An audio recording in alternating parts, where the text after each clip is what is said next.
Welcome to this week's AI Deep Dive. I'm Susanya, and the question is, who controls AI in wartime? A few weeks ago, a lot of people switched from ChatGPT to Claude. Years with one tool, then gone. They switched because OpenAI took a Pentagon deal that Anthropic had refused, on terms that it had no hard guarantees against mass surveillance or autonomous weapons.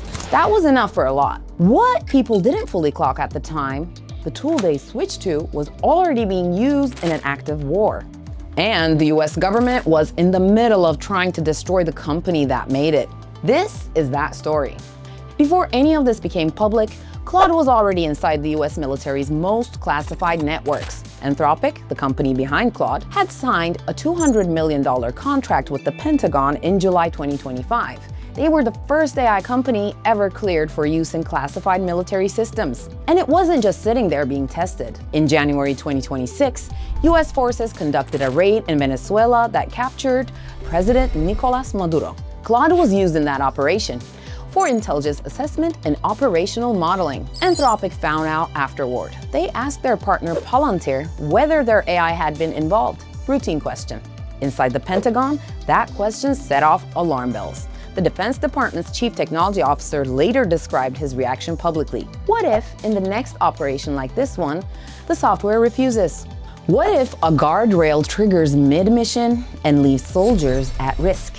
That fear is what drove everything that followed. The Pentagon came back to Anthropic with a demand. Simple language, their AI could be used for all lawful purposes. No restrictions, full flexibility. Anthropic drew two red lines.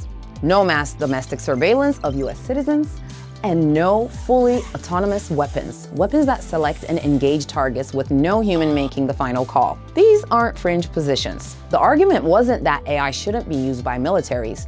Anthropic had already agreed to that. The argument was narrower, that today's AI models aren't reliable enough to make life and death decisions without human oversight, and that using them to surveil your own population violates fundamental rights. The Pentagon said no. Anthropic held firm. Then things moved fast. Defense Secretary Pete Hegseth designated Anthropic a supply chain risk to national security. That label had previously been reserved for one category of entity: foreign adversaries. Companies connected to China, to Russia, hostile state actors. It had never been applied to an American company until now. The designation meant any company doing business with the Pentagon had to certify they weren't using Anthropic, threatening not just military contracts, but Anthropic's entire commercial business. Their CFO told a court the designation could cost the company multiple billions of dollars in 2026 alone. President Trump posted on Truth Social ordering all federal agencies to immediately stop using Anthropic's technology. And within hours, OpenAI had signed its own deal with the Pentagon. On the terms, Anthropic had refused. CEO Sam Altman later admitted it looked opportunistic and sloppy. ChatGPT uninstalls surged nearly 300%.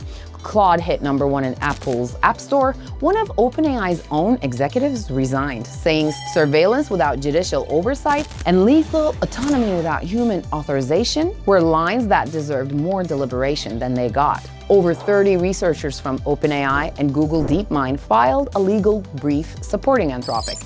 Rival employees publicly backing a competitor because they thought the principle mattered more than the competition.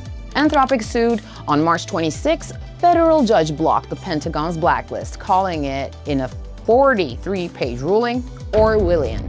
She wrote that nothing in law supports the notion that an American company can be branded a potential adversary for expressing disagreement with the government. A few days ago, the Pentagon appealed. The fight is still alive.